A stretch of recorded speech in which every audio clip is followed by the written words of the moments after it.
Le chat. Voilà. Ok, très bien. On y est donc. Alors, je commence. Donc, le chapitre 3, c'est un chapitre donc, concernant la programmation niveau bas. Donc, il y aura des choses qui vont être dites dans ce semestre, mais beaucoup de choses vont être différées pour le semestre suivant quand vous allez commencer les TP, Inch'Allah. Parfait. Donc, alors, chapitre 3, programmation bas niveau. Alors, la programmation bas niveau, il existe deux langages de bas niveau pour programmer le microprocesseur. Alors, qu'est-ce que j'entends par programmation bas niveau? J'entends par cela les langages de programmation les plus proches du processeur. C'est un cours d'architecture. Partout dans le monde, quand on touche à l'architecture des ordinateurs, on est toujours intéressé par deux langages de programmation, à savoir le langage machine. Alors, ce langage, c'est un langage natif. Ça veut dire quoi, un langage natif? Ça veut dire c'est un langage qui vient avec le processeur. C'est son propre langage naturel. C'est le langage qu'il comprend directement sans intermédiaire. Ça veut dire sans compilateur. Donc, c'est un langage natif. Ça, c'est le langage machine. Écrit avec une suite de 1 et 0. Donc, c'est un langage que le processeur comprend directement. Il est compris directement par le processeur, c'est le langage le plus proche de la machine. Donc, s'il y a un langage de programmation qui est proche de la machine, le plus proche, c'est le langage machine. Le langage, il va faire l'objet du chapitre 5. Qu'on va entamer la semaine prochaine, Inch'Allah. Et je vous enverrai le cours avant ça. Il y a un deuxième langage de bas niveau, c'est ce qu'on appelle langage assembleur. C'est ce qu'on va faire dans ce chapitre. C'est un langage symbolique, ça veut dire il est écrit avec des petits mots comme ça, des symboles tels que move, add, sub, etc. Donc c'est des symboles comme ça, utilisant des mots simples. Il est écrit sous une forme lisible par un être humain. Donc l'être humain arrive à comprendre move, ça veut dire transférer, add, ça veut dire additionner, etc. Mais ce langage, contrairement au langage machine, il n'est pas compris directement par le processeur. C'est-à-dire, quand vous dites move, add, etc., le processeur ne comprend pas ça. Lui, il comprend le langage machine. Okay? Et donc, c'est un langage intermédiaire entre le langage machine, qui lui, il est compris directement par la machine, et les langages évolués tels que C, Pascal, Java, etc. Donc, il constitue, ça c'est le langage assembleur, il constitue le deuxième langage proche du processeur. C'est-à-dire que le langage le plus proche du processeur, c'est le langage machine, parce qu'il le comprend directement, sans intermédiaire. Le deuxième langage qui vient proche du processeur, c'est le langage assembleur. Sauf que lui, il n'est pas compris directement par le processeur. Donc, il doit être compilé avant qu'il soit compris par le processeur. OK? S'il y a des questions, vous me les posez, s'il vous plaît. C'est n'importe que je me mets à jour sur les chats. Okay? Alors, une petite information, ces deux langages ne sont pas portables. Ces deux langages ne sont pas portables. Donc, on parle toujours de la portabilité des langages de programmation. Est-ce qu'un langage de programmation qui est destiné à un processeur, si je vais l'utiliser sur un autre type de processeur, est-ce que ce deuxième processeur va le comprendre? Si donc mon langage de programmation est compris par tous les types de processeurs, je dirais que mon langage est portable parce qu'il est compris par tous les processeurs. Si par contre il y a un langage de programmation qui n'est compris que par un type particulier de processeur, je dirais qu'il n'est pas portable. Il se trouve que les langages machines et les langages assembleurs ne sont pas portables. Ils sont destinés à une machine particulière, à un type de machine particulière, un type de processeur particulier. Donc, il n'est pas portable, tout simplement. Comme j'ai dit tout à l'heure, dans ce chapitre, nous allons nous intéresser seulement au langage assembleur et on laissera le langage machine au chapitre 5. Okay? Donc, c'est pour régler notre boussole. Donc, ce chapitre, seulement le langage assembleur, qui est un langage, comme j'ai dit, symbolique, qui est compris par l'être humain. mais que c'est un langage intermédiaire parce qu'il faut le compiler avant qu'il soit compris par le processeur. C'est quoi compiler? Ça veut dire le transformer de sa forme assembleur vers sa forme langage machine. C'est ça la compilation. OK? Donc, des questions avant de passer de ce slide, s'il vous plaît?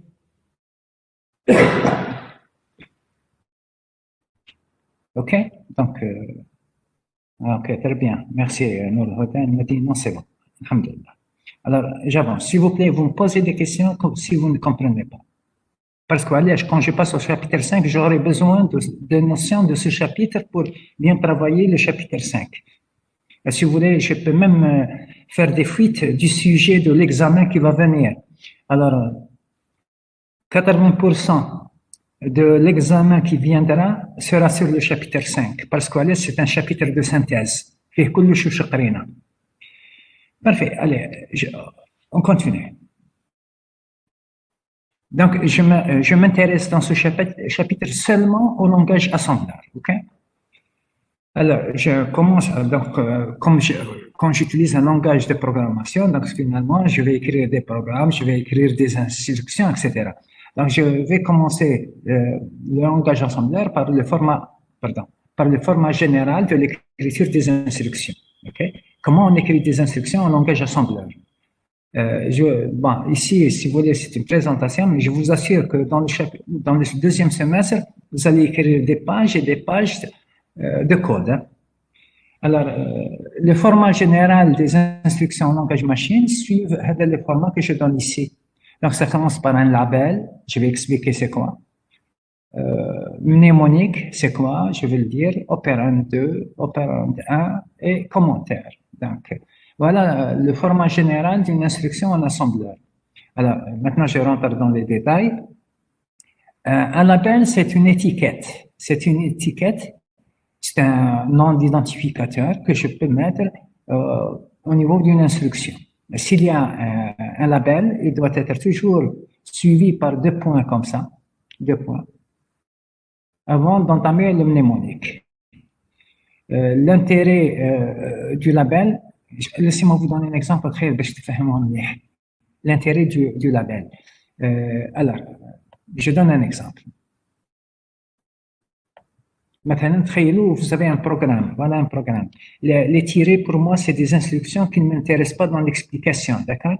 Ici, par exemple, je vais dire USTHB, 2 points. Donc, c'est un label. Maintenant, add n'importe quoi, bx,cx. Ensuite, la suite de mes instructions qui ne m'intéressent pas comme ça. Et là, je vais dire jump USTHB. OK? Ça, c'est un petit programme, c'est une séquence d'instructions. Les tirés, pour moi, c'est des instructions qui ne m'intéressent pas dans l'explication de ce que je veux expliquer ici. Donc, alors, comme l'exécution elle est séquentielle, je commence par cette instruction, suite HD ou bad HD.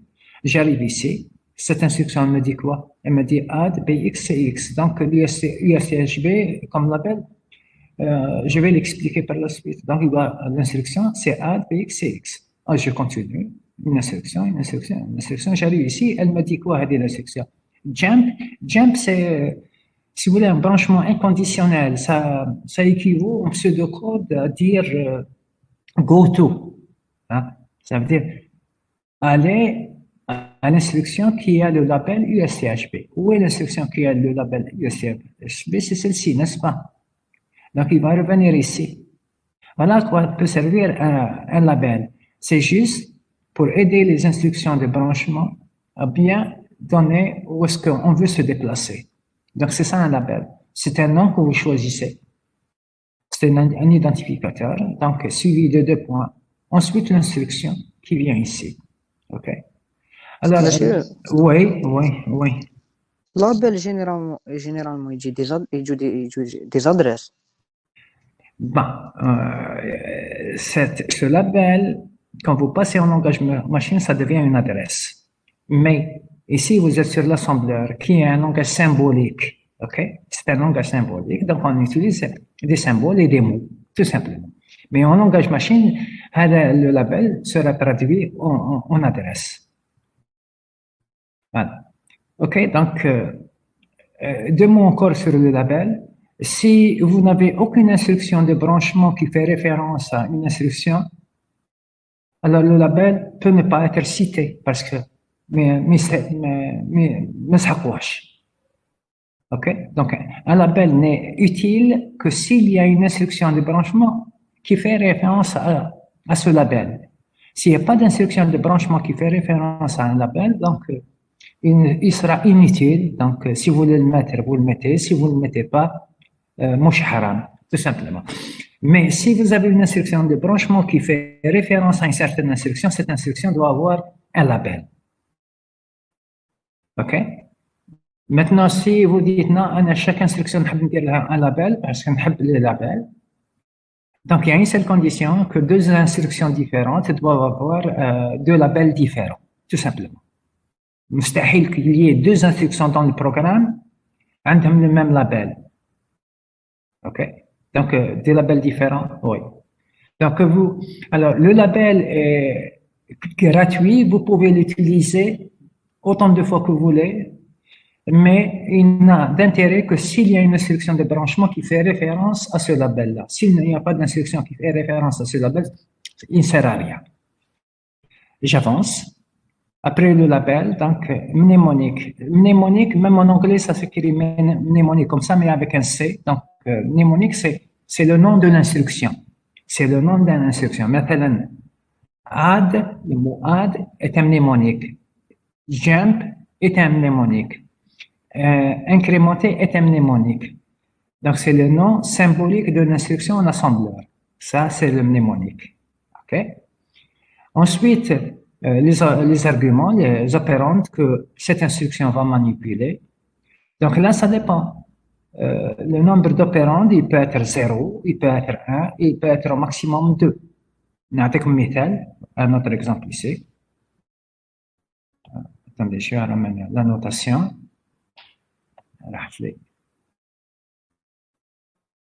Un exemple.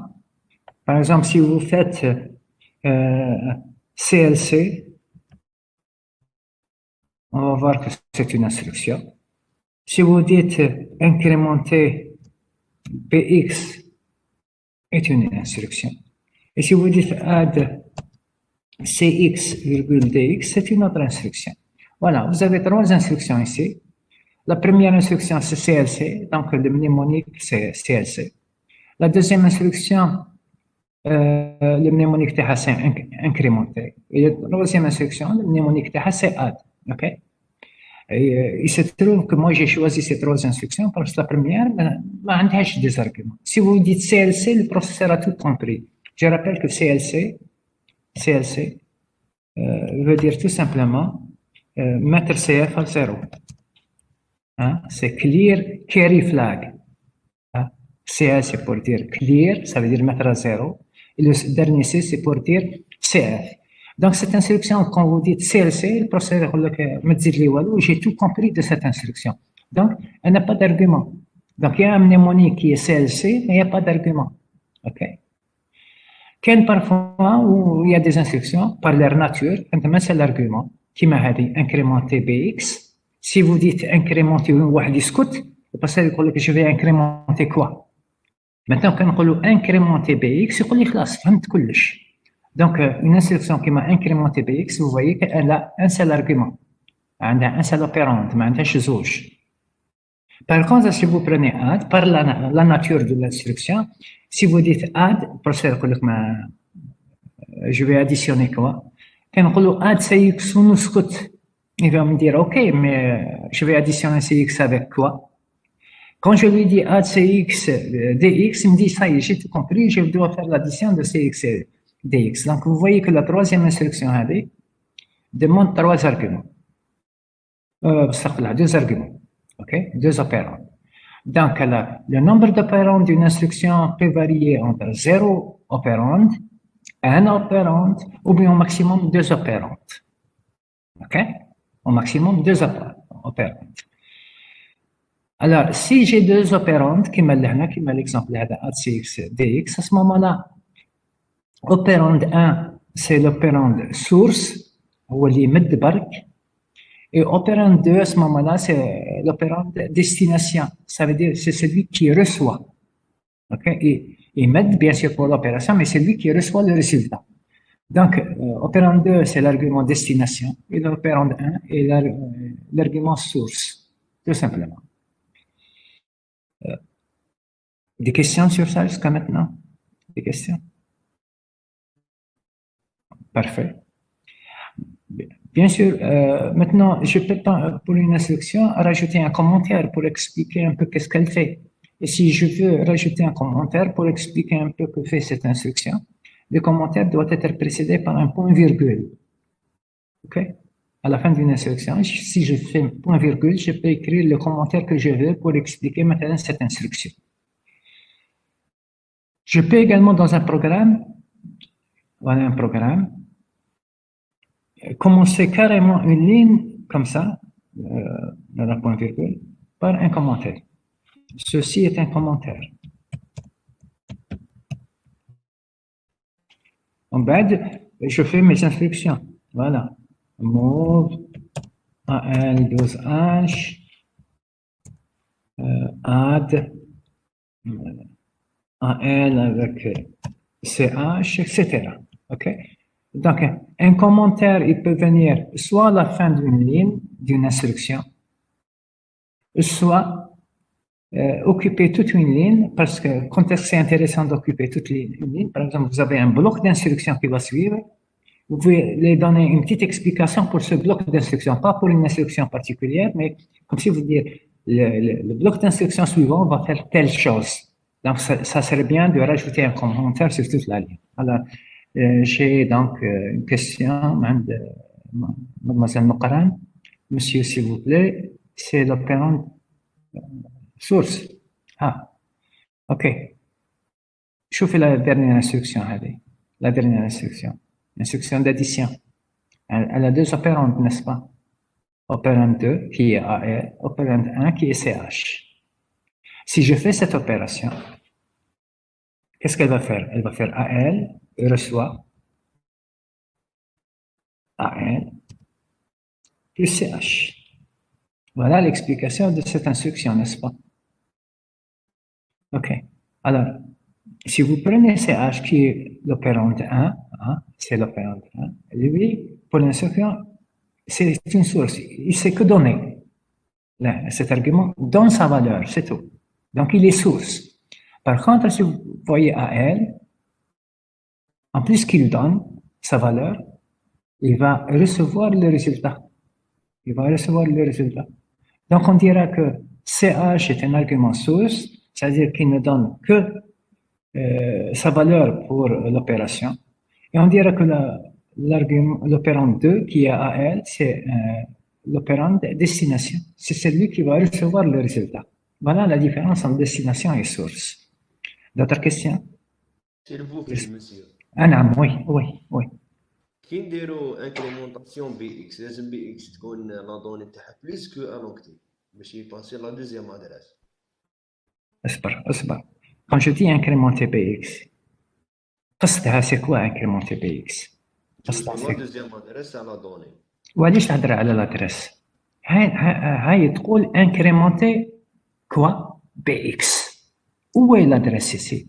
Je suis en train d'incrémenter le registre BX. صح لا لا؟ انا ما كاينش ندرس واضحه انكريمونتي بي اكس. كنقول بروفيسور واش فهمت؟ يقول لي تو سامبلومون اون مو دوموند دالي او ريجيستر بي اكس ونزيد له زايد واحد. باسكو يا با d'adresse ici. ميرسي ميرسي. صحيح. S'il vous plaît, si vous ne comprenez pas, posez vos questions. ما تشدوهمش عندكم. Pourquoi? Parce que le chapitre 5 est tributaire de ce chapitre également. Posez-moi vos questions. بالعربية، بالرومية، بالقبيلية. On trouvera quelqu'un qui va nous aider à traduire. Posez vos questions, برك. Et ça me fera un grand plaisir pour vous répondre. OK, c'est bon, c'est clair jusqu'à maintenant? Alors, il y a quelques petites notes que j'ai rajoutées ici. Par exemple, le format est libre.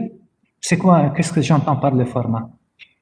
Surtout les espaces qui sont entre les différentes entités là.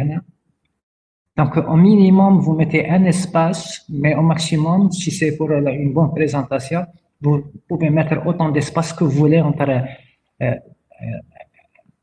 une entité et une autre. Donc, le nombre d'espaces que vous voulez mettre pour séparer, vous mettez autant que vous voulez, حسب le goût et la présentation. Deuxième chose, l'assembleur ne distingue pas entre majuscule et minuscule. Que vous écriviez en majuscule alors minuscule, kiff. Alors, la deuxième note, elle dit quoi? La présence d'un label est optionnelle. C'est ce que j'ai expliqué.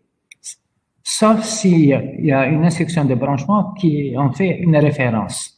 C'est-à-dire, vous pouvez, si vous voulez, pour chaque instruction mettre un label, mais il faut, à condition que deux instructions différentes doivent avoir deux labels différents. Mais quand est-ce que le label est intéressant? C'est quand il y a une instruction de branchement qui dit allez à cette instruction qui a tel label. Sinon, il n'est pas utile. Autre chose, toute instruction a un mnémonique. Heureusement, toute instruction a un nom en assembleur qu'on appelle le mnémonique. Et bien sûr, deux instructions différentes ont deux mnémoniques différents.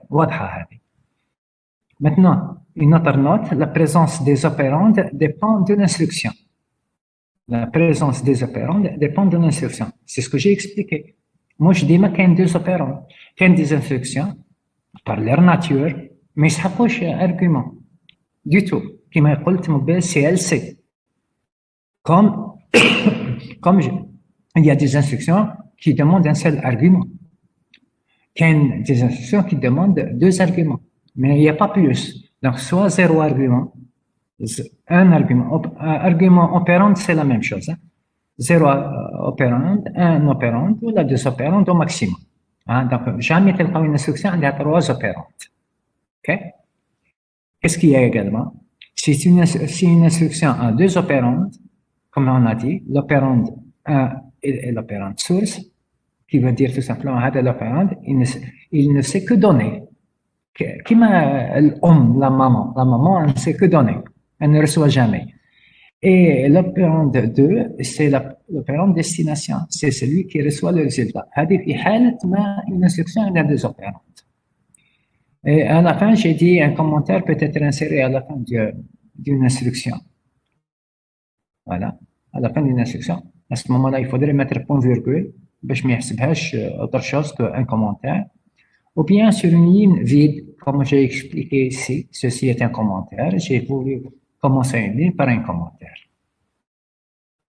Un exemple, voilà un exemple. Fait un label qui s'appelle Archi2, suivi de deux points à ce moment-là, qui m'a là. S'il y a un label qui a deux points colonnes, qui a un mnémonique ici, le mnémonique c'est add, qui a un opérande 2 ici c'est AX, qui a un opérande 1 c'est moyenne, et s'il y a deux opérandes, vous voyez que la syntaxe exige que ce soit séparé par une virgule. Il y a une virgule.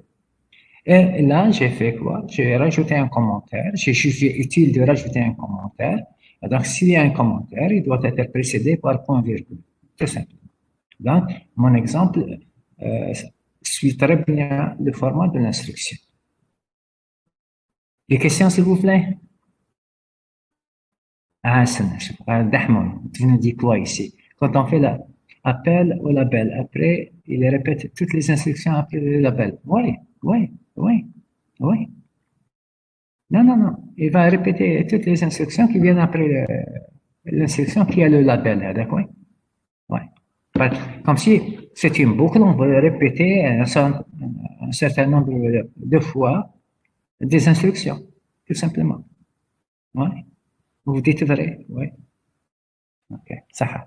Monsieur, j'ai une question. Allez-y, oui, marhaba biha.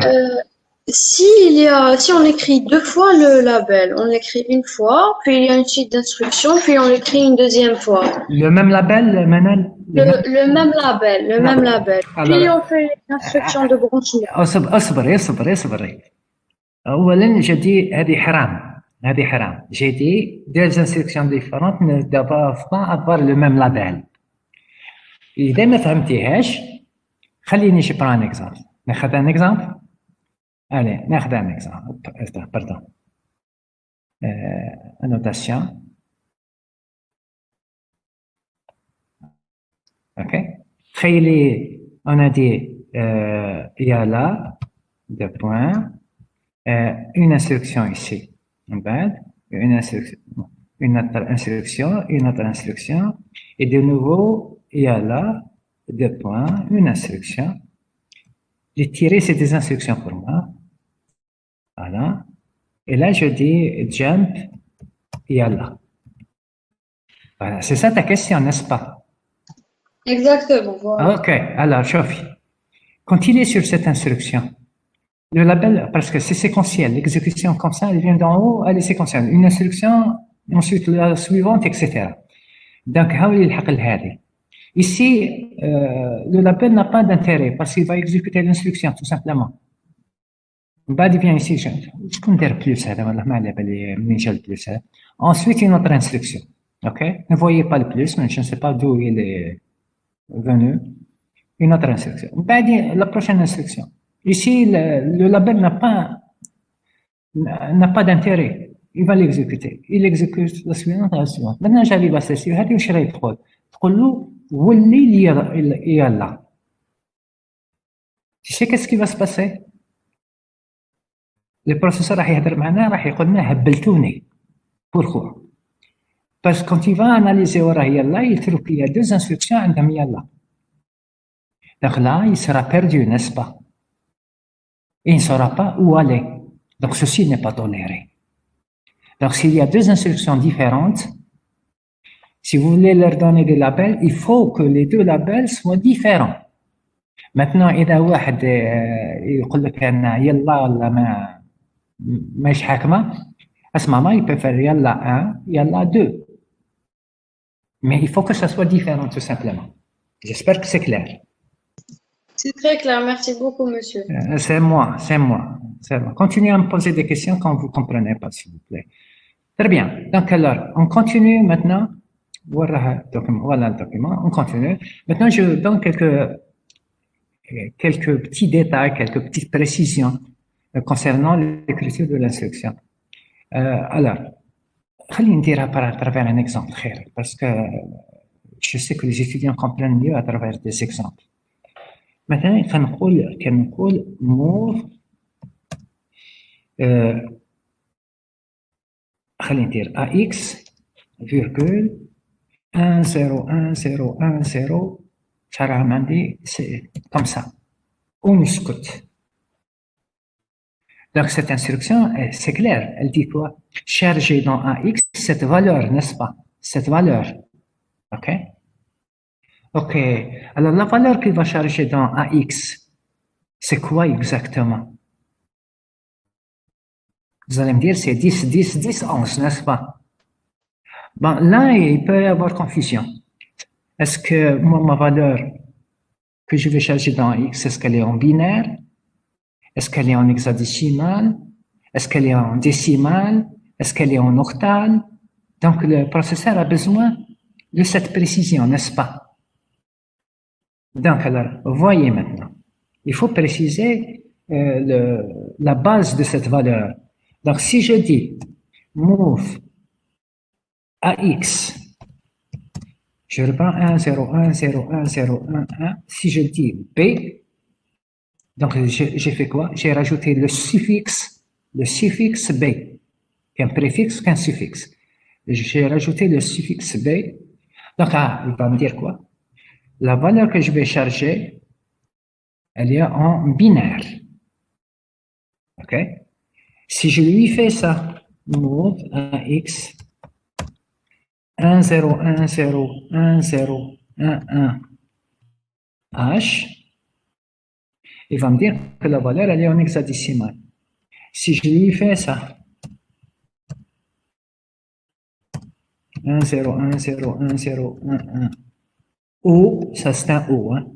Il va comprendre que cette valeur, elle est en octal. Voyez-vous? Si je rajoute le suffixe B, il comprend que la valeur, elle est en binaire. Si je fais H, il comprend qu'elle est en hexadécimal. Si je fais O, il comprend qu'elle est en octal. OK? Si je fais ça,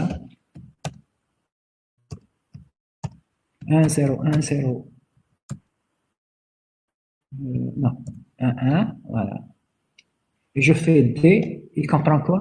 Que cette valeur, elle est en décimale. Voyez-vous, donc, avec le suffixe que je rajoute, je suis en train de préciser la base de la donnée de la constante que je veux charger dans AX. Alors, soit c'est un cas particulier, soit ça, soit ça. Là, 10, ah là là, il me manque un espace, et je me tais. C'est-à-dire, je ne rajoute pas le suffixe. Si je ne rajoute pas le suffixe, ça sera la valeur par défaut. La valeur par défaut, ça sera le décimal. Donc, il faut ajouter un suffixe à la constante pour préciser sa base. Si je rajoute le suffixe B majuscule ou la B minuscule à la fin d'un nombre, c'est que le nombre il est en binaire. Si je rajoute un D ou la majuscule ou la MD minuscule ou la rien, là j'ai dit la valeur par défaut c'est en décimal, donc c'est en décimal. Si je rajoute un O ou là, un petit O, la donnée elle est donnée en octal. Si je fais H majuscule, la H minuscule, la donnée elle est en hexadécimale. Vous avez des exemples ici. Si ma donnée elle est en binaire, donc je rajoute B. Si elle est en hexadécimale, je rajoute H majuscule ou la minuscule, parce que j'ai dit qu'il ne fait pas la différence entre majuscule et minuscule. Si cette valeur pour moi elle est en décimale, et je l'écris en assembleur, donc je dois dire 223D majuscule, ou là 223D minuscule, ou là tout simplement 223. Maintenant, si je veux traiter une donnée, une constante qui est en hexadécimale, qui m'a dit B25A, donc il faudrait rajouter le H. Mais là, vous voyez que j'ai rajouté un 0, n'est-ce pas? Parce qu'il y a une règle en assembleur qui dit tout simplement, comme exemple, je reprends la même valeur. Maintenant, on dit move CX, virgule, je provoque l'erreur, B25AH. B25AH. Si je lui fais ça, si je vous demande qu'est-ce que vous voulez faire, vous allez me dire, j'ai demandé au processeur de charger dans le registre CX la valeur B25AH, n'est-ce pas? Alors, ça ne sera pas ça. Ça ne sera pas ça. Si je lui donne cette instruction, il va m'envoyer un message d'erreur en me disant la variable B25AH n'est pas déclarée. Un qasdi par ça, c'est de faire la chose suivante, n'est-ce pas? C'est que CX reçoit B25AH. Voilà ce que je veux, n'est-ce pas? Par cette instruction. Mais هو مش راح يفهمها هكذا. Donc, au lieu de chercher cette valeur dans CX, il va m'envoyer un message d'erreur en disant la variable B25AH n'est pas déclarée. Pourquoi? Parce que tel que j'ai écrit ce nombre, il correspond à la règle d'écriture des identificateurs. Vous savez que la règle de l'écriture des identificateurs des noms des variables, la règle générale, c'est de commencer par une lettre et c'est suivi par quoi? Par des caractères alphanumériques. Et si vous voyez mon nombre qui est là, il commence bien par une lettre, mais c'est alphanumérique, n'est-ce pas? C'est un mélange entre chiffres et caractères.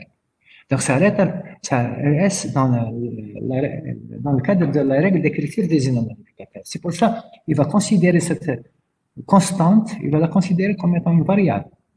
Et donc, il va me dire, non, tu es en train d'essayer d'utiliser une variable que tu n'as pas déclarée.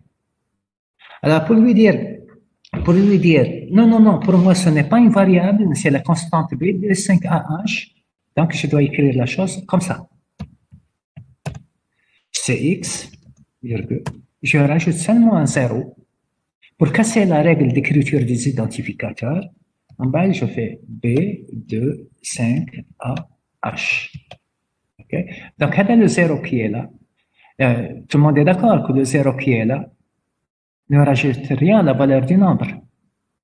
Si vous avez un dinar dans la poche et vous précédez un dinar par 0 à gauche, eh bien, il restera un dinar, n'est-ce pas? Même si vous rajoutez 100 zéros à gauche, ça restera toujours un dinar. Par contre, si vous prenez un dinar et vous lui rajoutez des zéros à droite, là, vous êtes en train de changer la valeur, n'est-ce pas? Ici, donc, le zéro qu'on a rajouté, il est à gauche, donc il ne modifie pas la valeur, mais il fait quoi? Il casse avec la règle de l'écriture des identificateurs, les noms des variables. Et par conséquent, à cause de ce zéro qui est là, il va considérer que ça c'est un nombre et ce n'est pas une variable, et donc il va accepter, il va charger dans Cx la valeur B de 5AH. Ok? Donc j'ai donné une règle ici, j'ai donné une règle, il y a quelque chose qui me gêne, voilà. Pour la représentation hexadécimale seulement, pour la représentation hexadécimale, si le nombre commence par les lettres A jusqu'à F, ça veut dire s'il y a un nombre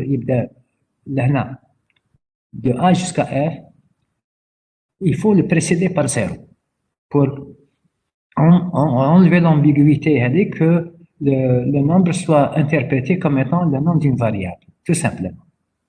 Des questions sur ça? Alors, comme me dit Bouchakor, on la déclare sur la partie data. On déclare quoi dans la partie data, M. Bouchakor? Monsieur Allah, j'ai cru que c'était une variable, alors c'était une constante. Monsieur, j'ai une petite question. Oui.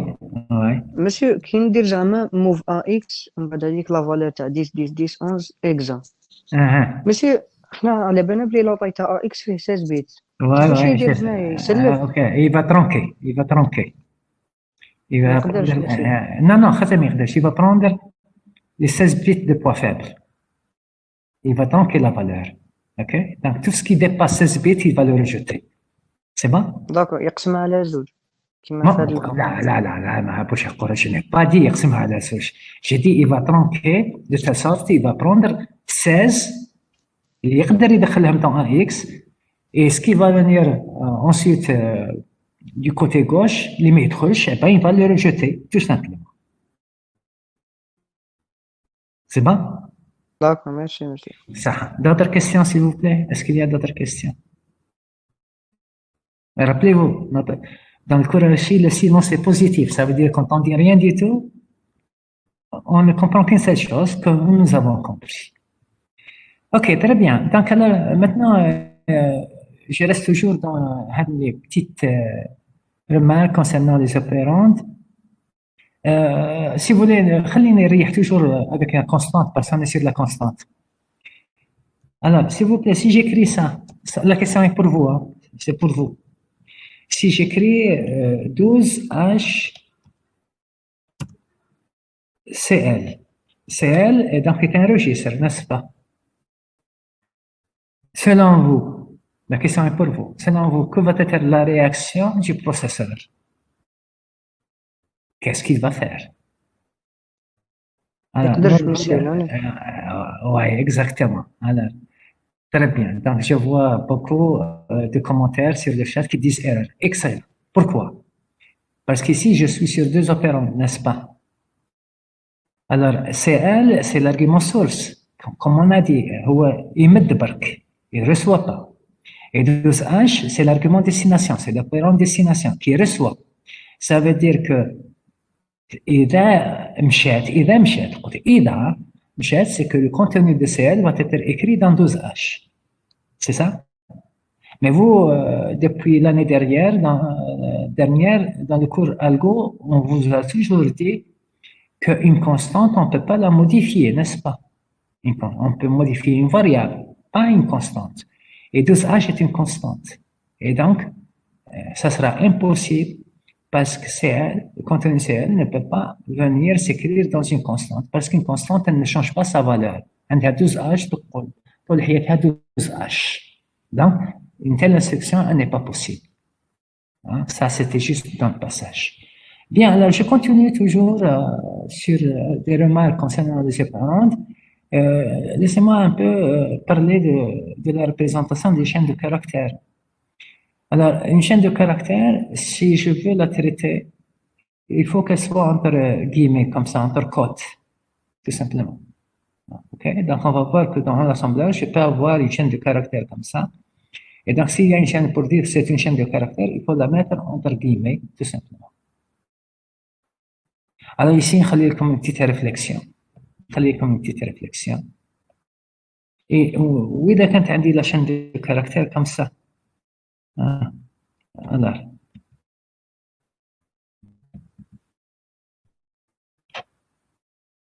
Comment je vais utiliser les guillemets à ce moment-là? Parce que s'il y a une chaîne de caractères, la première cote, c'est pour dire c'est le début de la chaîne. Ou c'est pour fermer la chaîne, n'est-ce pas? Alors que se trouve déjà une cote ici. On met double guillemets, exactement. Là, Yassine, non. On ne met pas anti-slash. On met double guillemets. On a le choix soit de faire double guillemets ici, double guillemets ici. On خلو simple guillemets لهنا ولا ندير simple guillemets ولهنا ندير double guillemets. Donc j'ai le choix. Voilà, donc ça c'est un peu quelques petits détails. Je continue maintenant. Donc voilà. Est-ce qu'il y a des questions sur ce slide avant de le quitter, s'il vous plaît? Très bien. Donc, voilà un dit ou lèche. Très bien, je suis content. Alors, passons au slide suivant. Alors, ici, vous devez un peu m'écouter, s'il vous plaît, parce que c'est le deuxième semestre, même dans le chapitre 5. Donc, vous m'écoutez, vous me posez vos questions si vous ne comprenez pas des choses. Ici, le titre, c'est les mots d'adressage pour les données. J'essaie un peu de vous dire en langage assembleur comment utiliser les mots d'adressage pour les données. Alors, d'abord, c'est quoi un mot d'adressage pour les données? Alors, je le définis. Je sais que vous avez fait quelques mots d'adressage avec la machine pédagogique en première année, n'est-ce pas? Donc, vous devez avoir une idée sur la notion de mot d'adressage pour les données. Mais خليني نعاود نفكرها لكم. Alors, les mots d'adressage pour les données servent à quoi? Servent à spécifier comment les opérandes dans l'instruction vont être accédés par le processeur. Okay? Il y a exactement autant de mots d'adressage que d'opérandes dans l'instruction. J'explique. Alors, si vous permettez, je reviens au slide précédent, le format de l'instruction. Alors, vous avez ici le nom de l'instruction, c'est le mnémonique, et là, vous avez les opérandes. J'ai dit, ça peut être 0 opérande, 1 opérande, ou la 2 opérandes, ça dépend de la nature de l'instruction. Donc, si vous n'avez pas d'opérande du tout, on dira, il y a 0 mot d'adressage pour les données. Mais parce qu'un mot d'adressage permet de spécifier comment le processeur va accéder à cette donnée. Donc, pour 0 mot d'adressage, pour 0 opérande, tel que nous avons dit tout à l'heure,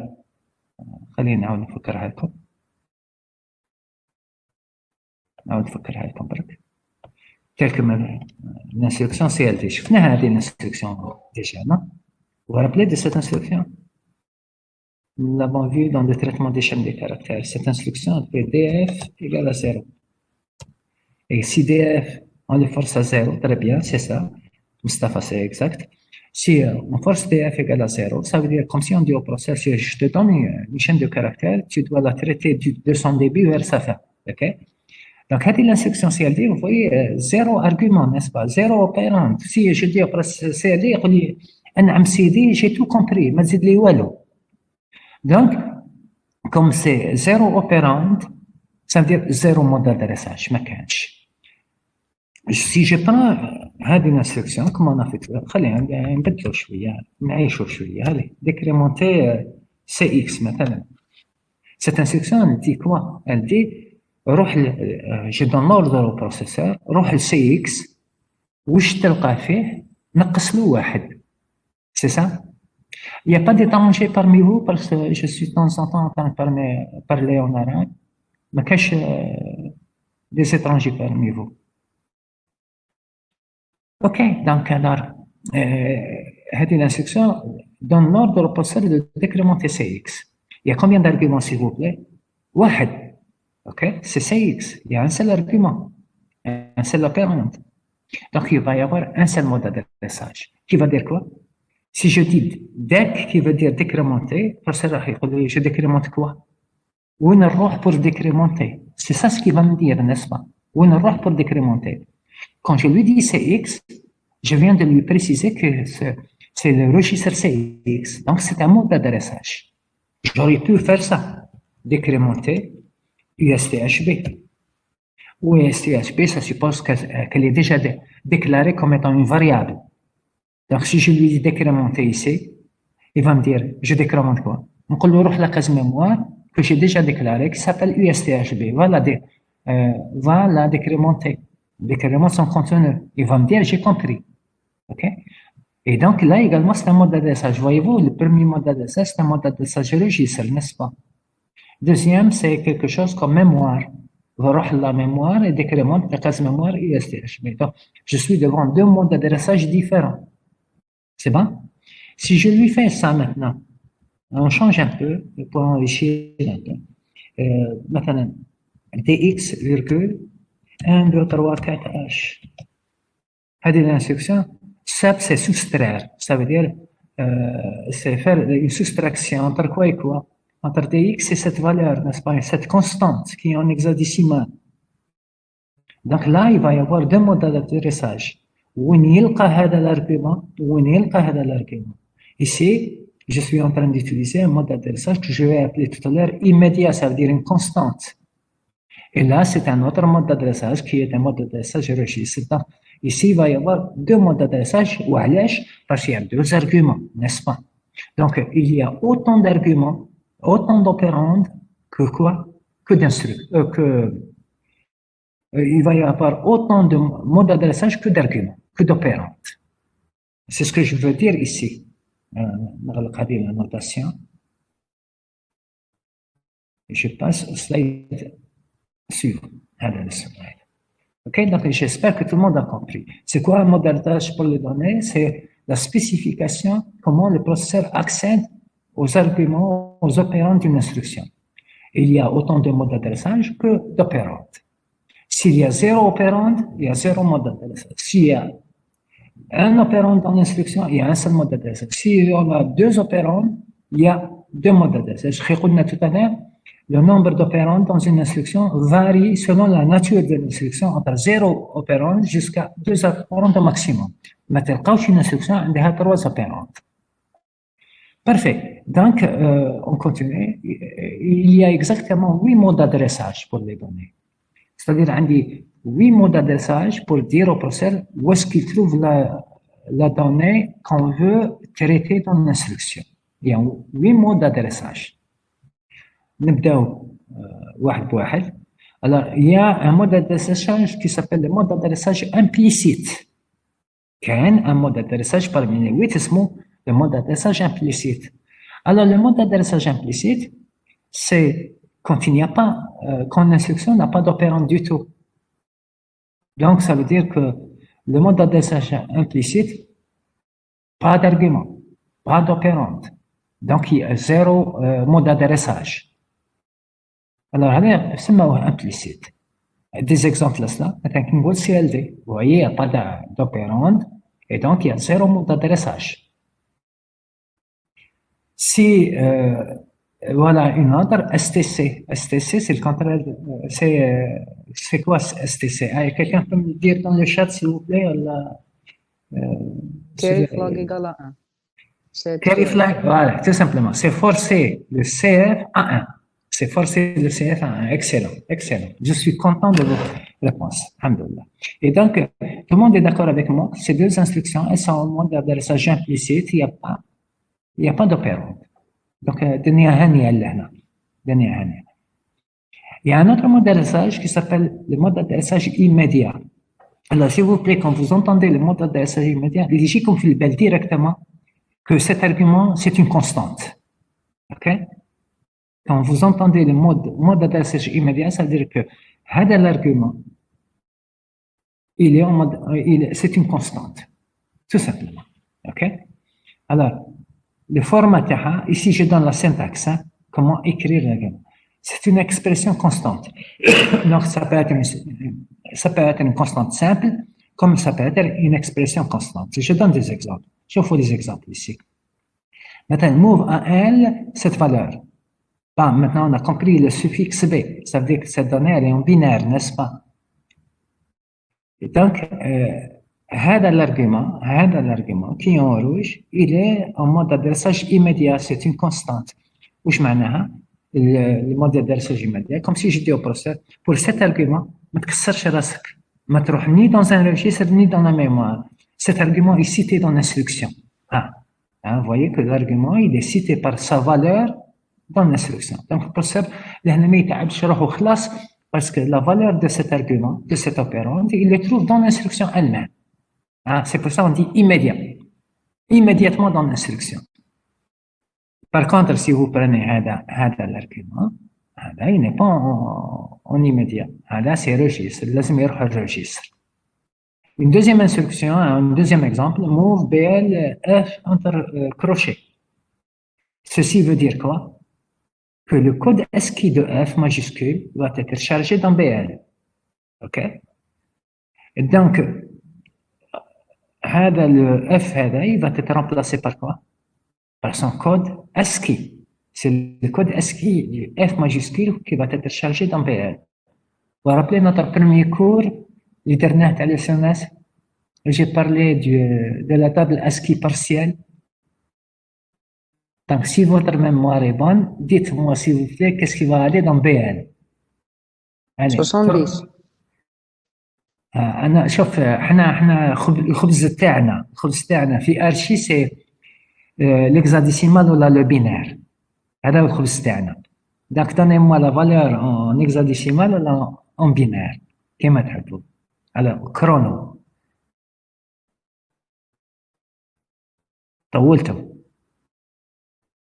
Qu'est-ce que BL va recevoir en hexadécimal? Allez-y. Vous vous rappelez, je vous ai dit que la table ASCII partielle, ما نعطيها لكمش à l'examen. Parce que il s'agissait de 3 valeurs, là 4 valeurs, tout simplement. Alors, très bien, je crois que c'est 46H. Donc, le A majuscule, si vous vous rappelez, c'était 41H, n'est-ce pas? Donc, le B majuscule, c'est 42H. Et vous allez comme ça jusqu'au F majuscule. F majuscule, vous allez trouver que c'est 46H. Oui, excellent. 46H. C'est bon?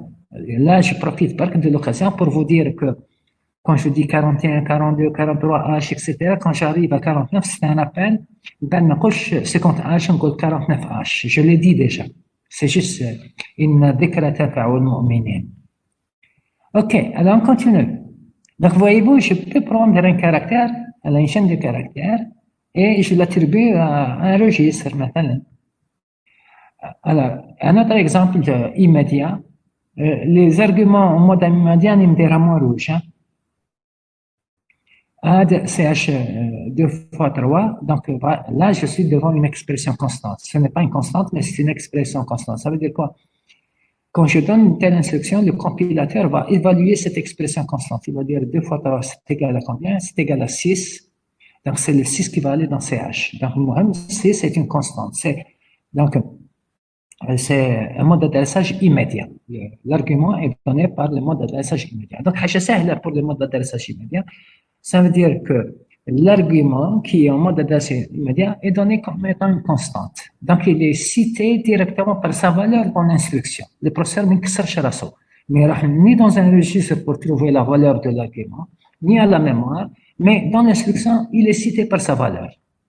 Voilà. Est-ce qu'il y a des questions, s'il vous plaît? OK, donc on avance.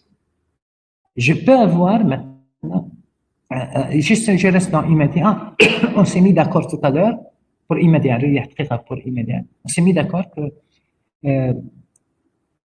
je ne peux pas avoir l'opérande destination en mode d'adressage immédiat. On vient de l'expliquer. مستحيل que l'argument destination est en mode d'adressage immédiat. Parce que le mode d'adressage immédiat, ça veut dire c'est une constante, et l'argument destination ici ne peut pas être une constante, parce qu'il ne sait pas recevoir. Mais comme étant un argument source, oui, il peut être comme argument source. C'est bon? Je suis un peu grippé, vous m'excusez que si je suis en train de tousser. Alors, on continue. Un autre mode d'adressage.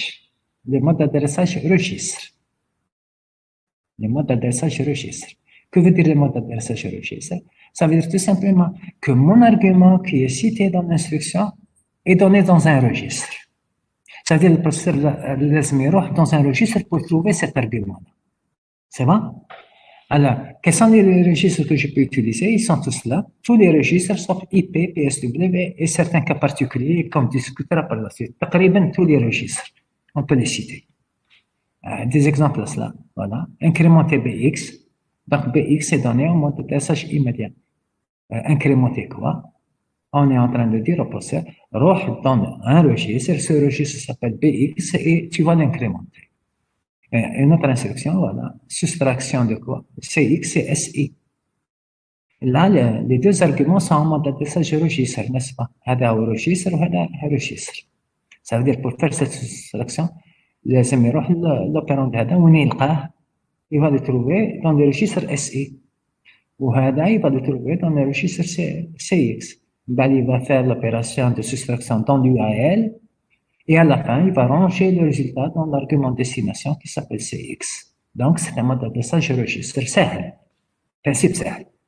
Et vous avez toutes les contraintes ici. Un autre mode d'adressage qu'on appelle le mode d'adressage indirect. Mode d'adressage indirect.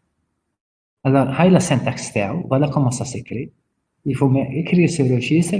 Il faut que ce soit un registre 16 bits. Donc ici, je ne peux pas utiliser les registres 8 bits. Je vais expliquer tout à l'heure. Si je fais reg 16, voyez, je n'ai pas dit 16, ça veut dire que ça peut être n'importe quel registre. Mais ici, j'ai dit reg 16, ça veut dire seulement les registres 16 bits. Et pour dire que c'est indirect, donc on met des crochets. OK? Quels sont les registres possibles que je peux utiliser ici? Seulement BX, SI et DI. Donc, je peux mettre BX entre crochets, SI entre crochets et un DI entre crochets. Alors, laissez-moi vous donner une caractéristique de ce mode d'adressage. Si je prends un registre 16 bits comme ça et je le mets entre crochets, ça veut dire que l'argument, il est dans la mémoire. Les crochets, ça veut dire que l'argument a fait la mémoire. Okay? Donc, dès que vous voyez les crochets, vous comprenez que cet argument, il est dans la mémoire. Alors, je donne un exemple. Voilà, incrémenter byte PTR BX. غمضوا عينيكم على byte PTR à un moment, je vais revenir ça. Incrémenter BX entre crochets. وش راهي تقول هذه الانستركسيون؟ راهي تقول incrémenter quoi? Voilà, le mode d'adressage qui va me dire où est-ce qu'il faut aller incrémenter. C'est d'aller dans la mémoire, parce que j'ai dit s'il y a les crochets, ça veut dire que l'argument se trouve en mémoire. Donc, aller à la mémoire, à quelle adresse exactement? À quel offset? C'est à l'offset, à l'adresse effective, qui est dans BX. Ça veut dire que BX contient quoi? Contient l'adresse effective de la case mémoire qu'on veut incrémenter. Il y a une indirection. Là, comme si on a un processeur. روح d'abord le BX. وش تلقى في BX sera l'adresse effective de la case mémoire que tu vas incrémenter. واضحة؟ Bah, maintenant je reviens وعلاش زدت byte PTR. خليني نكتب باش نفهمكم وعلاش زدت byte PTR. Alors, si j'écris ça, s'il vous plaît, quand je incrémenter BX comme ça, si je fais ça, incrémenter, c'est incrémenter. Le mnémonique incrémenter, c'est clair. Là où on va نبعثو راح يدير plus 1, n'est-ce pas? Mais, donc ça veut dire راح يروح la case mémoire qui a l'adresse effective BX. On va l'incrémenter. La question, est-ce qu'il va incrémenter une case mémoire 8 bits ou la 16 bits? Ça, c'est pas précisé. Parce que la case mémoire, elle peut être soit sur 8 bits, soit sur 16 bits. Ce n'est pas précisé. Donc, il va faire l'incrémentation d'une case mémoire par défaut. Alors, pour être plus précis, c'est bien de dire ça. Incrémenter byte PTR BX. Et là, c'est clair, il va aller incrémenter une case mémoire qui est sur 8 bits, indiquée par l'adresse BX. Le contraire de cela, c'est de lui dire incrémenter WordPTR BX. Et là, il va incrémenter une case mémoire de taille 16 bits qui est indiquée par BX. WordPTR, hein, donc, désolé. Ici, c'est Word. Okay. W me fait la grève, je ne sais pas. En tout cas, c'est Word, c'est pas Word. Hein. C'est bon? Est-ce qu'il y a des questions sur ça? Donc, BytePTR et WordPTR, c'est juste une précision. Je répète quoi? Youba, je répète quoi, s'il te plaît? واش تحب نعاود لك؟ WordPTR et BytePTR. Ok, c'est clair. Quand vous dites incrémenter une case mémoire, et vous ne précisez pas la taille de cette case mémoire, c'est-à-dire le contenu de cette case mémoire, est-ce qu'il est 8 bits ou 16 bits? Donc oui, il va incrémenter. Mais راح يدير رايو selon la valeur par défaut تاعو. Donc autant mieux être très précis. إذا حبيت incrémenter une case mémoire 8 bits, نقول له incrémenter BytePTR et je lui donne cette case mémoire. Donc il va incrémenter une case mémoire 8 bits. Sinon, il va incrémenter, si je lui dis WordPTR, il va incrémenter une case mémoire 16 bits. Ça veut dire c'est donner plus de précision tout simplement à mon écriture. Ok, donc c'est bon pour le registre indirect. Donc rappelez-vous, quand il y a les crochets, ça veut dire c'est l'argument, il est en mémoire. Et rappelez-vous également que le registre indirect, ça veut dire que le registre que je dois citer doit être un registre 16 bits et ça ne peut être que BX, SI et DI.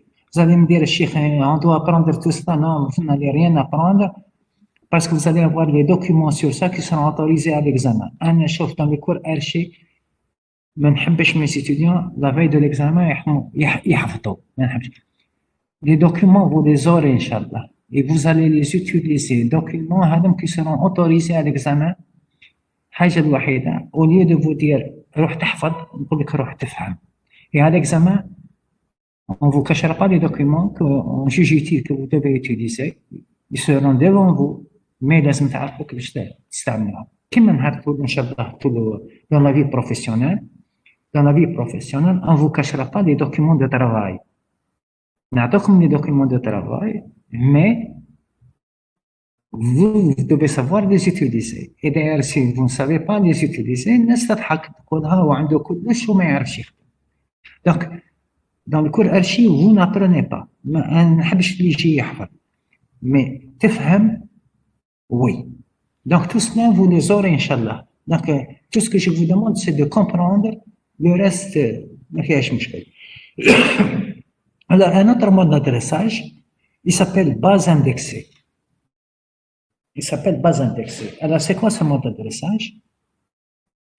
C'est un mélange, c'est une combinaison entre un registre de base et un registre d'index. Et vous voyez les crochets. Donc, comme j'ai dit, quand vous voyez les crochets, ça veut dire que l'argument cité par ce mode d'adressage, il est en mémoire. À chaque fois que vous voyez les crochets, ça veut dire qu'il fait la mémoire. Alors, quels sont les registres que je peux utiliser? Comme registre de base, je peux utiliser soit BX, soit BP. On a dit que c'est des registres de base. Et comme registre d'index, ça peut être soit SI, soit DI. Donc, c'est la combinaison d'un registre de base et d'un registre d'index. On appelle ça base indexée. Le mode d'adressage base indexée. Comment ça travaille? Voilà un exemple. Move CX, BX, SI, le tout entre crochets. Ça veut dire, aller à la case mémoire qui a l'adresse effective, BX plus SI. Ça veut dire le processeur راح يحكم BX ويحكم SI يجمعهم. Le résultat de la somme serait quoi? Serait l'adresse effective de la case mémoire d'où il va prendre la valeur qu'il doit charger dans CX. Ok? Donc, راح يجمع BX ويجمع SI, تخرج له une adresse effective, يروح le contenu de cette case mémoire, il va le charger dans CX. Bon. يقدر واحد يقول لي مسيو علاش ما درناش لهنا وورد بي تي ار. Je lui dirais, ici, il n'y a pas de confusion. Voilà, il n'y a pas de confusion. Parce que ici, où est-ce qu'il doit transférer? Il transfère dans CX. Et CX est sur 16 bits. OK? Et comme CX est sur 16 bits, donc le problème n'est pas posé. Et il y a toujours compatibilité de la taille des arguments. Si واحد est sur 16 bits, automatiquement l'autre, il est sur 16 bits. Et donc la case mémoire qui est là, elle est sur 16 bits également. Ah, il y a toujours compatibilité de la taille des arguments. OK? Donc, à la base indexée, donc c'est la combinaison entre deux registres, un registre de base et un registre d'index. Il fait la somme, il prend le contenu, il le charge dans CX, tout simplement. Des questions sur ça, s'il vous plaît? Et là, comme les registres que vous pouvez utiliser. Comme registre de base, c'est soit BX, soit BP. Comme registre d'index, soit SI, soit DI. Donc, vous pouvez mélanger BX avec SI, ou la BX avec DI, ou la BP avec SI, ou la BP avec DI. Toutes les combinaisons sont possibles. Mais, il y a un registre de base et un registre d'index. Et comme j'ai dit, que l'argument ciblé là, par ce mode d'adressage, il est en mémoire. Des questions? Très bien. OK. Donc, on avance. Vous avez un autre mode d'adressage qui s'appelle base indexée relative. Base indexée relative. هذا فيه base indexée, ها هو registre de base, ها هو registre d'index, plus une combinaison avec une variable. Mais ici, ce n'est pas le contenu de la variable, ce sera l'adresse de la variable. Donc, qu'est-ce qu'il va faire? Il va faire l'adresse effective de la variable, plus BX, plus le registre de base, plus le registre d'index, plus il somme les deux expressions constantes. Et ce sera l'adresse de la case mémoire. Alors, il y a des questions. Alors, c'est quoi la question? Tu me dis pourquoi on ne peut pas utiliser les autres registres. Donc, on peut je peux répondre partiellement à cette question, mais je ne peux pas répondre à toute la question. Pourquoi on ne peut pas utiliser tous les registres? Il est clair que si seulement les registres 16 bits, pourquoi? Parce que je dois avoir une adresse effective ici. Si vous êtes en train d'écouter l'ambulance en Amachar, je suis à Babzouar dans le bureau. Et là, il y a une ambulance qui passe. Hein. J'étais obligé de quitter la maison et venir au bureau pour faire le cours. Pour la simple raison, mon voisin, il est en train de faire des travaux, donc chignol, tronçonneuse, etc. Donc c'est le chantier, c'est pour on y jette le bureau, il a l'ambulance. Ok, alors pourquoi ne pas utiliser les autres registres? Je viens de l'expliquer. Si c'est pour le registre 16 bits, oui, parce qu'on doit avoir une adresse effective ici, l'adresse effective est sur 16 bits. Si vous me dites pourquoi pas les autres registres, tels que BX, etc., allez, je n'ai pas de réponse parce que c'est un choix du constructeur du processeur. La réponse, elle n'a pas d'intérêt. Alors, on continue, s'il vous plaît. Donc, une base indexée relative ressemble à la base indexée, sauf qu'on rajoute une variable avec des expressions constantes. Et l'adresse serait quoi? Alors, il y a un exemple. Quand je fais l'exemple de Fahmoukher. Si je fais décrémenter K, BX plus 3, DI plus 2, alors il va décrémenter quoi? Il va décrémenter la case mémoire qui a l'adresse effective K plus BX plus DI plus 3 plus 2. Donc tout cela formera l'adresse de la case mémoire. Donc ça va former l'adresse de la case mémoire qui va décrémenter. Et je termine donc, le dernier, c'est le mode d'adressage direct. Quand on dit le mode d'adressage direct, c'est un mode d'adressage mémoire également, où donc c'est cité par le nom d'une variable, plus ou moins expression constante. Hein, donc c'est le nom d'une variable que vous avez déclarée, plus ou moins une expression constante. Donc l'expression constante peut être 0 si vous voulez. Voilà un exemple. Move poids, virgule 100. Alors, move poids, virgule 100. 100 est une constante, elle est en mode d'adressage immédiat, elle est en décimale parce qu'elle n'a pas de suffixe, n'est-ce pas? Et poids ici, ça suppose que c'est une variable qui a été déclarée au préalable, parce que je ne peux pas aller utiliser une variable qui n'a pas été déclarée. Et le résultat de cela, ça va être que la valeur 100 va être chargée dans la case mémoire que j'ai déclarée qui s'appelle poids, tout simplement. Un autre exemple, incrémenter compteur moins 6. Là, ça ressemble à quoi? Variable plus ou moins expression constante. Donc, qu'est-ce qu'il va faire? Il va prendre l'adresse effective de compteur, c'est une variable qui est en mémoire. Cette adresse de compteur, il dit la moins 6, c'est l'adresse, il dit la moins 6, et il va aller à cette case mémoire, il va l'incrémenter, tout simplement. Là, j'ai une question ici qui me dit, vous pouvez répéter base indexée relative. Base indexée relative, il y a une combinaison de trois. Un registre de base, un registre d'index, plus une variable et des expressions constantes. Donc, là, ici, l'argument, il est en mémoire et l'adresse de la mémoire, ça sera quoi? L'adresse effective de variable, plus le contenu du registre de base, plus le contenu du registre d'index, plus ou moins les expressions constantes qui sont là. Et ça va former l'adresse de la case mémoire qu'on veut incrémenter ou la décrémenter ou la traiter, tout simplement. Voilà pour les mots d'adressage. Donc, je récapitule. Il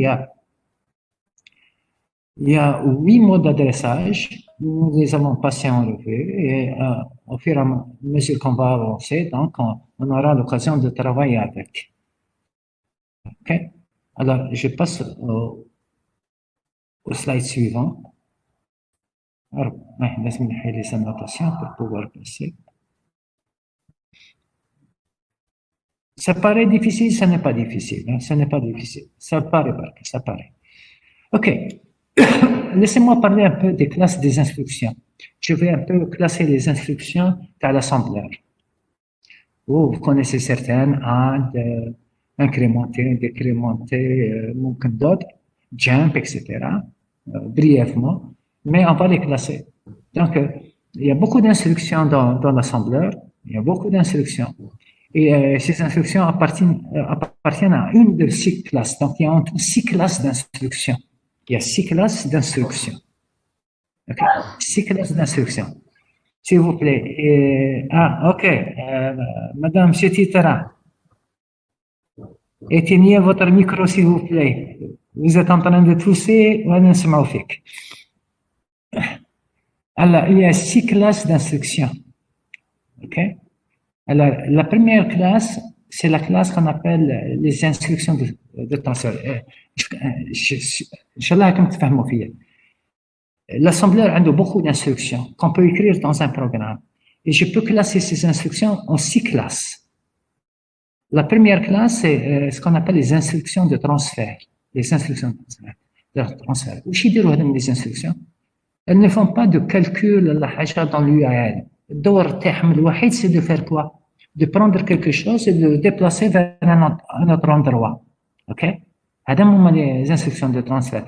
Donc, l'une des caractéristiques des instructions de transfert, elles ne passent pas par l'URL.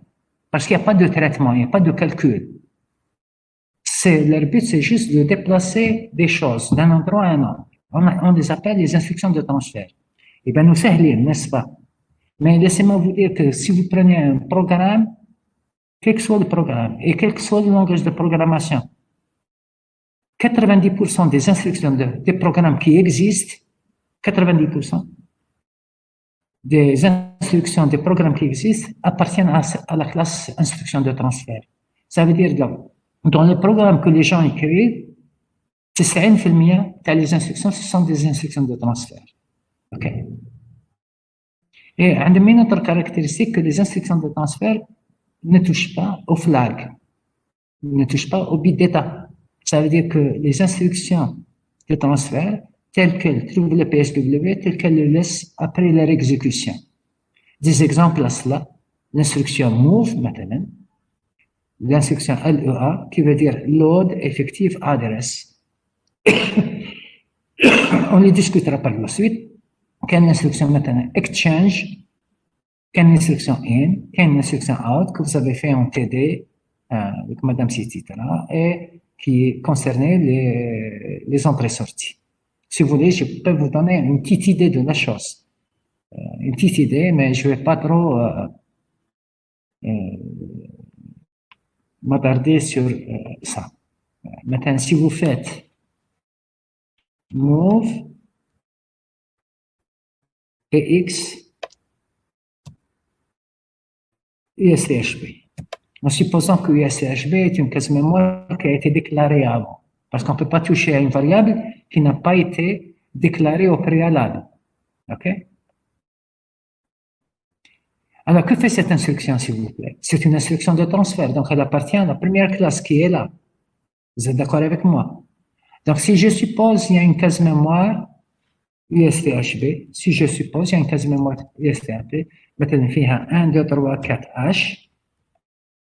OK? Je suppose qu'il y a une case mémoire USTHB, puis elle contenu 1, 2, 3, 4, H. Donc, après l'exécution de cette instruction, qu'est-ce qui va se passer?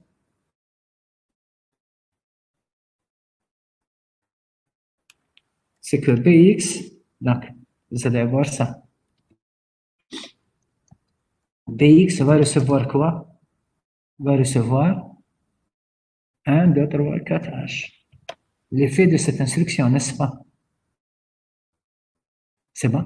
Donc, cette instruction move Bx virgule USTHB demande au processeur d'aller à la case mémoire USTHB, prendre son contenu et le charger dans Bx.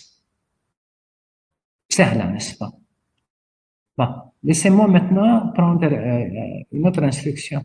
Donc, tout le monde est d'accord avec moi que c'est une instruction de transfert, le move. Allez, on a une autre instruction. LEA, BX, virgule, USTHB. Alors, LEA, c'est pour dire quoi? Load effective address. LEA. LEA, qui veut dire load effective address. Donc, effectivement, load, c'est chargé, n'est-ce pas? Donc, il s'agit bien d'une instruction de transfert. Et donc, elle dit quoi? Dans BX, allez charger l'adresse effective de USTHB. Ça veut dire que ce n'est plus le contenu de la case mémoire, mais c'est l'adresse de la case mémoire. OK? Allez نتخيلوا que l'adresse effective de BX de USTHB est égale maintenant 8900H. Donc, c'est quoi ça? Charge USTHB dans BX. Ça, c'est juste normal. Oui, c'est chargé le contenu de USTHB dans BX. Ou la Marie me dit quoi? Manipuler des ZAD. C'est quoi ça, manipuler des ZAD, la Marie? Amen. Je vais te dire, manipuler des ZAD.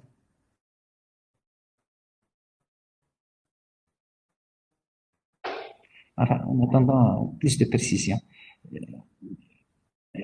Add, c'est des adresses. OK, عملنا بالله. Parce que des adresses, parce qu'on a vu qu'il y a une instruction arithmétique qui s'appelle add. OK, je suis entièrement d'accord avec toi. Alors, quand vous avez une variable, une case mémoire, une variable, c'est une case mémoire. Elle a un contenu. Chaque case mémoire est caractérisée par deux choses. Un contenu et une adresse. Madame, c'est une variable, c'est une case mémoire. Donc, elle a un contenu et une adresse de la mémoire. Donc ici, je suppose que le contenu de la case mémoire, c'est 1, 2, 3, 4, H, mais l'adresse de la case mémoire, c'est 8900. Donc, alors, voyez-vous, j'ai créé deux instructions différentes, move et LEA, mais là, c'est la même chose, c'est les mêmes opérandes. Et c'est-à-dire que cette deuxième instruction, elle va me faire quoi? Que dans BX, elle va me charger quoi? Effective adresse. Elle va me donner 8900. C'est le bonheur, n'est-ce pas? Donc, si j'ai besoin du contenu de la case mémoire, je fais un move. Et si j'ai envie de l'adresse de la case mémoire, je fais un LEA. Ça dépend de ce que je vais faire avec ça. Mais j'ai les différentes possibilités. Mais LEA également, c'est une instruction de transfert. Elle me fait changer une chose avec une autre. On continue. نزيدكم وحدة. نزيدكم وحدة.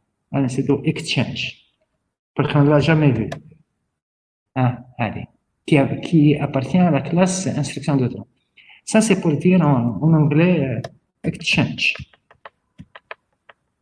Et en français, ceci veut dire quoi? Permuter. N'est-ce pas? C'est une permutation. وبالعربية كيفاش؟ Je crois que c'est تبادل. Comme ça, n'est-ce pas? تبادل واضح. تبادل. Merci Mustafa. تكتبها بالعربية خير مني. Ok. Alors, on fait un exemple de ça. Alors, تخيلوا il y a une case. عندي dans la mémoire deux cases mémoire. عندي واحدة اسمها operand 1, c'est une case mémoire. Son contenu maintenant c'est 12H. وعندي une autre case mémoire un peu plus loin ici. Operand 2. Son contenu c'est 36H. Donc, je suis dans la mémoire. Il y a une case mémoire qui s'appelle operand 1 que j'ai déclaré déjà, فيها 12H, وهذه operand 2 فيها 36H. Et je veux permuter les deux, de telle sorte que 12 ici fait operand 2 et 36 ici fait operand 1. Je veux permuter. Là, je peux utiliser exchange. Alors, comment on va le faire? Allez, نكتبه. Alors, ça c'est حرام. نكتبها لكم. هذه حرام هذه. dire operand 1 pardon operand 2 operand 1 هذه حرام. Pourquoi حرام? Parce que aucun processeur ne fait un traitement mémoire à mémoire, ça n'existe pas. Un traitement mémoire à mémoire qui m'a هكذا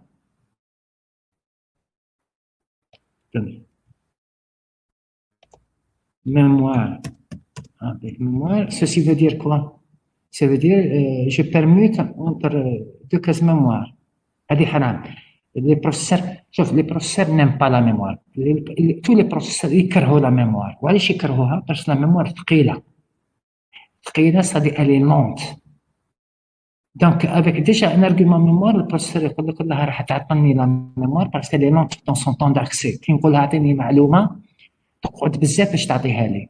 Alors ما بالك يكونوا les deux arguments mémoire, ça c'est الكارثة العظمى. Donc, les processeurs n'ont pas la mémoire. Donc, une instruction qui fait mémoire n'existe pas dans tous les processeurs. Donc, madame, elle n'existe pas, donc on doit trouver une combinaison, n'est-ce pas? Où est-ce que je peux écrire? On va écrire ici. Maintenant, je peux faire ça. Move. Alors, ناخذ أي registre et je fais opère 1. OK? واش درت لهنا؟ جي دي au processeur روح la mémoire OPR1 هذه prends son contenu وشارجيه dans AL. OK? Et le deuxième مازالو في بلاصتو, n'est-ce pas? Je fais maintenant, je peux faire un exchange.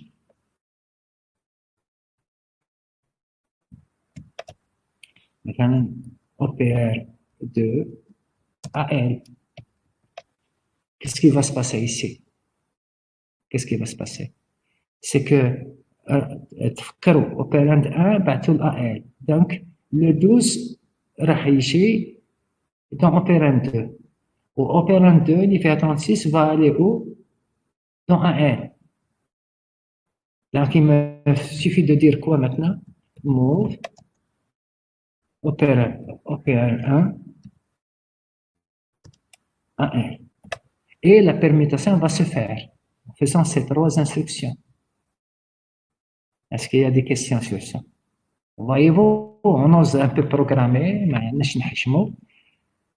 et donc ces trois instructions vont faire quoi? La permutation entre la case mémoire OPR1 et OPR2. De telle sorte, à la fin de cette petite séquence de 3 lignes, 36 ici qu'on fait la case mémoire OPR1 et 12H va être dans OPR2. Des questions sur ça, s'il vous plaît? Donc, et vous remarquez quoi? Que exchange également est une instruction de permutation, de transfert. C'est bon? Ok, donc alors on avance s'il vous plaît. C'est tout ce qui est rouge. Je peux l'effacer?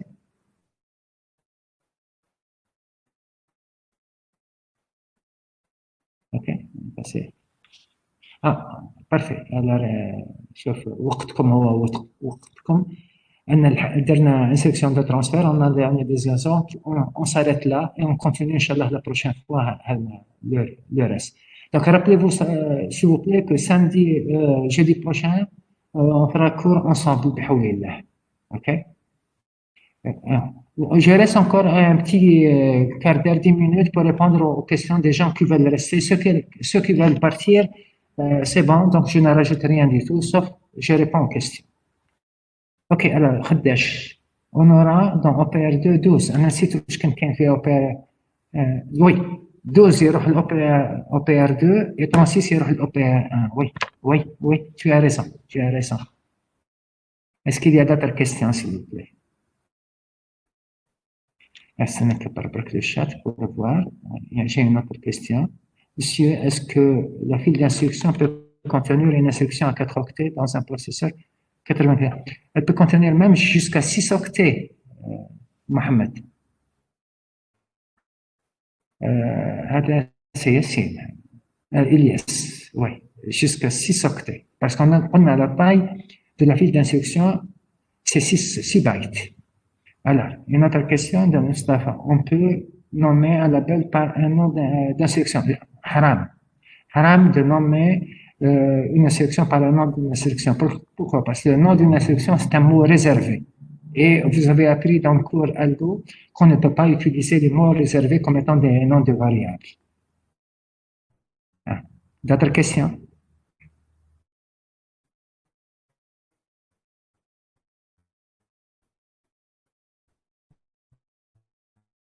Merci, Saha, merci. Ok, donc.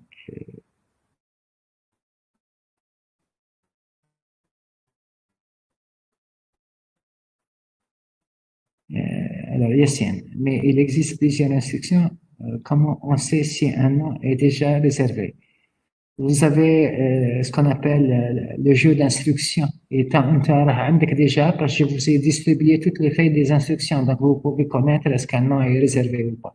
En tout cas, il va être refusé par le compilateur de l'assembleur. Si vous utilisez un nom réservé, ça va être refusé. Vous allez avoir une erreur syntaxique.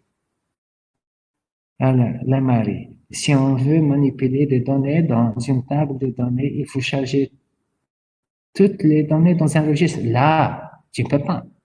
Tu n'as pas. Très que tu as un tableau fait 1000 éléments. Tu n'as pas 1000 registres. Hein, le nombre de registres dans un processeur est toujours limité. Donc, tu vas faire quoi? Tu vas charger la première donnée, tu la traites. En bas, tu vas charger la deuxième donnée, tu vas la traiter, tu vas charger la troisième donnée dans le registre, tu vas la traiter, et tu mettras ça dans une boucle. Hein, donc, autant d'itérations, autant d'itérations. Oui. Donc, à chaque fois, لازم la donnée عندك نحطها dans un registre. ما نقدرش manipuler كاع tu peux aller manipuler la donnée directement à partir de la mémoire. Maintenant, عندك un tableau فيه 1000 éléments et on vous demande d'aller incrémenter tous les éléments. Tu peux aller incrémenter directement dans la case mémoire. Mais tu sais que le processeur n'aime pas la mémoire parce qu'elle est lente. Donc, le mieux, c'est de ramener cette donnée vers le processeur dans un registre, tu la traites et tu tapes la mémoire. ممكن. Ok? Mais charger, comme a dit la Marie, on charge toutes les données dans un registre, ما نقدروش. انت هو لا ماري voilà, très bien. Alors, Malik, monsieur dans un صحيح. Monsieur, dans le mode d'adressage base indexé, qu'est-ce qui se passe exactement entre les deux registres? Ok, très bien. خليني شوف تبعيني.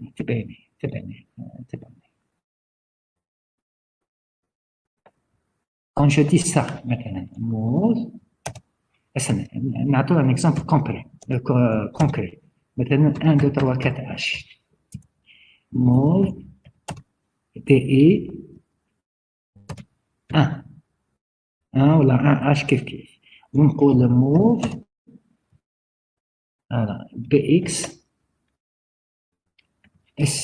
DE 4. Qu'est-ce qui va se passer? Si je viens à la dernière instruction, il est clair que je suis en train de dire voilà la case mémoire qui a l'adresse BX et DE et où cherche la valeur 4. Ok? Alors, la question où se trouve cette case mémoire? Elle est en base indexée, n'est-ce pas? Elle est en base indexée. Donc son adresse va être quoi? Son adresse, l'adresse TH, l'adresse effective, ça va être de la case mémoire, ça va être quoi? BX plus DE. Donc ça va être 1, 2, 3, 4 H plus 1 qui va me donner quoi? 1, 2, 3, 5 H, tout simplement. Donc, la case mémoire auquel il va charger 4 sera la case mémoire qui a l'adresse effective 1, 2, 3, 5 H. Donc, qu'est-ce qu'on a fait de ces registres? On les a sommés. Parce que BX, j'ai imaginé 1, 2, 3, 4 et DE 1, 2, 1. Donc, le processeur va les sommer, c'est le processeur qui va les sommer. Ou qu'il y a la somme, ça va constituer quoi? L'adresse effective de la case mémoire, il va mettre 4. Voilà. Ok, madame Sisita, merci de votre présence. Monsieur, Oui. كي نقول move BX plus 1 DE donc تولي 1 2 3 6 H. اصبر عاودي كي نقول move كمل BX plus 1 BX plus 1 entre non crochet. monsieur داخل entre crochet كيما قلت لنا هسه باش نعطيك لا بون ريبونس بليس 1 هكذا وي DE نسيت DE entre crochet. Oui, monsieur. Indexé relatif. Base indexée relative. Oui, monsieur. Voilà. Hacda. Virgule quoi? 4. Même exemple, donc c'est 1. Ça, tu es dans base indexée relative. Donc ici, l'adresse effective, ça va être quoi? Pardon. L'adresse effective de la case mémoire, ça va être le PX plus le DE plus 1.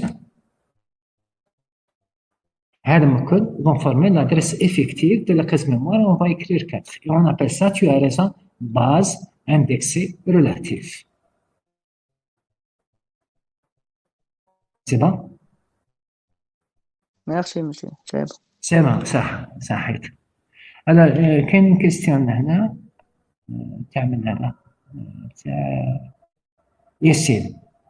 Est-il possible de faire move à x vers à x bx plus 2? J'espère que tout le monde voit هذه. شوف bx مسموح plus 2 مسموح.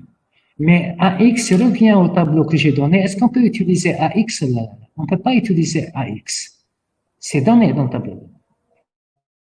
Donc, l'être هذه lecture ما تقدر تكون غير base indexée relative. Donc, AX n'est pas un registre d'index. Donc, cette écriture n'est pas autorisée. Hein? Le AX n'est pas autorisé qui est là. Il n'est pas autorisé. Où est le tableau? J'ai précisé quels sont les registres qu'on peut utiliser. C'est bon? La seule question? Alors, la Marie, il existe une instruction de condition. Amin. Il existe une instruction de condition. Est-ce que c'est une question ou c'est une réponse? Non, monsieur, c'est une question. Est-ce qu'il existe une instruction de condition? Une instruction de condition. Vous voulez dire de branchement conditionnel? Par exemple, monsieur, qui manipule des données, est-ce que la valeur indique est-ce que égale ou là? Ok. Tu veux quelque chose comme ça. Chauffe. Maintenant, comparer اسمع راح لي لا نوتاسيون دوك نريبوندي لك هاد الكيستيون اصبر لي بركا voilà tu veux quelque chose comme ça مثلا comparer cx avec dx مثلا على cx avec 1 2 3 4 h et tu veux faire selon le résultat de cela tu veux faire des opérations différentes مثلا jump if not equal aller à loin مثلا تبعني دوك تفهم sinon tu vas faire ça c'est des instructions qui ne m'intéressent pas et هنا عندي loin 2 points un autre traitement voilà alors quand tu prends ça tu as comparé Cx avec la valeur 1 2 3 4 tu te poses la question est-ce que Cx est égal à 1 2 3 4 h alors là jump if not equal ça c'est ce qu'on appelle une instruction de branchement conditionnel إذا Cx n'est pas égal à 1 2 3 4 donc tu vas sauter هذا pourquoi parce que la prochaine instruction عندها label loin et tu vas continuer comme ça maintenant إذا Cx est égal à 1 2 3 4 qu'est-ce qui va se passer tu vas faire هذا من les instructions ok C'est bon, merci. j'ai répondu الله يسلمك الله يسلمك يحفظنا جميعا ان شاء الله يحفظنا جميعا ياسين واش راك تقول ايه alors variable n'est pas fausse نعم elle est fausse elle est fausse désolé ياسين انا ديما نقول لك فو يا اخي قلنا هذا هو ريجستر دو باز ما يقدرش يكون هذا ريجستر دو باز يقدر يكون ريجستر داندكس اس اي ولا دي اي انت راك انت ريجستر دو باز ريجستر دو باز ريفيان او طابلو تاع لي مود دادريساج تفهم دونك سي يا ريجستر دو باز هذا لازم يكون ريجستر داندكس لازم تكون باز اندكسي ريلاتيف اوكي دونك elle est fausse elle est fausse c'est bon خلصوا les questions parfait donc السلام عليكم à jeudi ان شاء الله jeudi ان شاء الله مع السلامه صح